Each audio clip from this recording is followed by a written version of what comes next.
तसं इतिहासामध्ये ही घुसखोरी झालेली आहे, ती घुसखोरी आपण बाजूला काढली पाहिजे.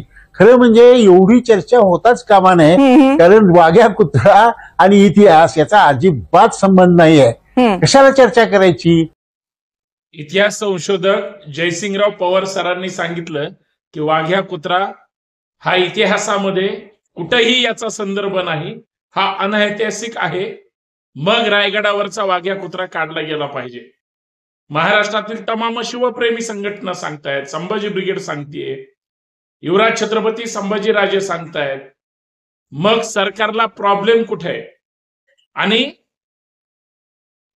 महाराज तुकोजी होळकरांनी जी आर्थिक मदत केलेली आहे ती छत्रपती शिवाजी महाराजांच्या समाधीसाठी केलेली आहे. विनाकारण दिशाभूल करू नका. होळकरांचं छत्रपतींवर किती प्रेम आहे हे स्वराज्यनिष्ठा पहिल्यापासून आजपर्यंत त्यांनी दाखवलेली आहे. त्याच्यामुळे इतिहासामध्ये वाघ्या कुत्रा ज्यांनी घुसडला त्यांची मानसिकता वाईट होती, परंतु जाणीवपूर्वक इतिहास बदनाम करून जे चुकीच्या पद्धतीने मांडण्याचा प्रयत्न करतायत त्याला आपला विरोध असेल.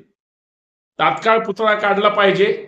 इतिहास संशोधक, सगळे शिवप्रेमी संघटना, पक्षाची लोक सांगतायत म्हणल्यावर सरकारनं आता ठोस पावलं उचलून सरकारनेच पुतळा काढला पाहिजे, अशी एक शिवप्रेमी म्हणून या माध्यमातून मागणी आहे.